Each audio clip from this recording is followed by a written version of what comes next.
This is a download from BBC Learning English. To find out more, visit our website. 6 Minute English From bbclearningenglish.com. Hello, this is 6 Minute English from BBC Learning English. I'm Neil. And I'm Georgina. After working together at BBC Learning English for many years, Georgina, you and I have a good working relationship, don't we? Sure, I think we make a great team. But have you ever had a boss who you just couldn't work with? Oh, you mean a bad boss? Someone you just can't get on with no matter how hard you try. Yes, I've had one or two over the years. Not you, of course, Neil. Oh, glad to hear it, Georgina. Often this happens because workers feel they aren't listened to by managers, or it might be because most companies are hierarchies, systems of organizing people according to their level of importance. Managers on top, workers down below.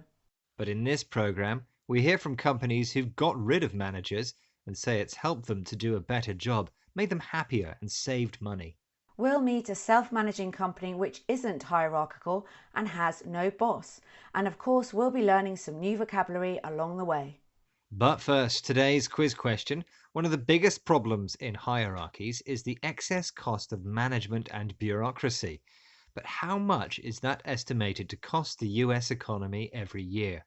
Is it A, $3 million, B, $3 billion, or C, $3 trillion? I'll say C, $3 trillion. That's 1 followed by 12 zeros. A lot of money. Okay, Georgina, we'll find out later if you're right. Now, one of the first companies to experiment successfully with self-management was Californian tomato grower Morningstar. Here's one of their employees, Doug Kirkpatrick, talking to Dina Newman for the BBC World Service programme, People Fixing the World. The first principle was that human beings should not use force or coercion against other human beings. And the second principle was that people should keep the commitments they make to each other. And so we adopted them as pretty much the entire governance of the enterprise. Because Morningstar has no bosses, decisions are made by all employees equally without coercion. The use of force to persuade someone to do something they do not want to do. As self-managers, employees can't tell other employees what to do. Everything is based on requesting someone to act and them responding. This motivates and empowers workers, but also means they must keep their commitments, promises or firm decisions to do something when requested. This way of working is great for some. They feel listened to and have a voice in how the company is run. But Dina questions whether this is true for everybody working at Morningstar. Would it be true to say that a self-managed company like yours empowers people who are already very good and it leaves behind those who are not so good? Yeah, I'm not sure I accept the phrase left behind. There are some people who take full advantage of this environment. Others take less advantage, but they do benefit because their voice is respected. When they do propose something, it must be listened to. They are not subject to force and coercion, and if they don't act according to their commitments, they can be held accountable by anyone.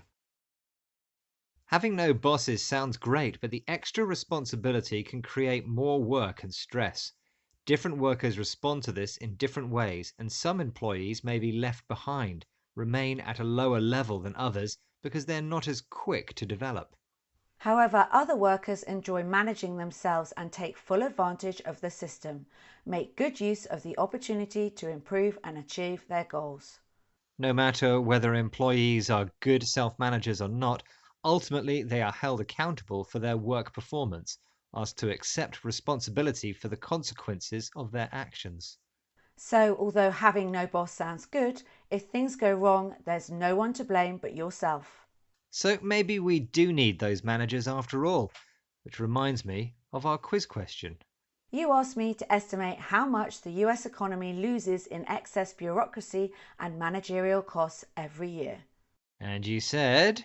C, $3 trillion. Which was absolutely right. Well done. And the cost keeps rising because, of course, the more managers there are, the more managers you need to manage the managers. Today we've been looking at the world of self-management, Companies run without bosses, which, unlike most businesses, are not based on a hierarchy, system of organizing people according to their level of importance. Instead, companies like San Francisco's Morning Star allow employees to make their own commitments, promises to act, rather than using coercion or forceful persuasion to get results. Many employees react positively to this working environment and take full advantage of it, make good use of the opportunity to progress or achieve their goals. However, there is a risk that others who are more comfortable being managed may get left behind, remain at a lower level than others because they are not as quick to improve and adapt. But whatever their job role or feelings about self-management, all workers are held accountable, asked to accept responsibility for their performance at work. Meaning they can take the credit for when things go well. But have nobody to hide behind when things go badly. That's all from us today, but remember to join us again soon for more topical discussion and related vocabulary here at 6 Minute English from BBC Learning English. Bye for now. Bye! 6 Minute English from the BBC.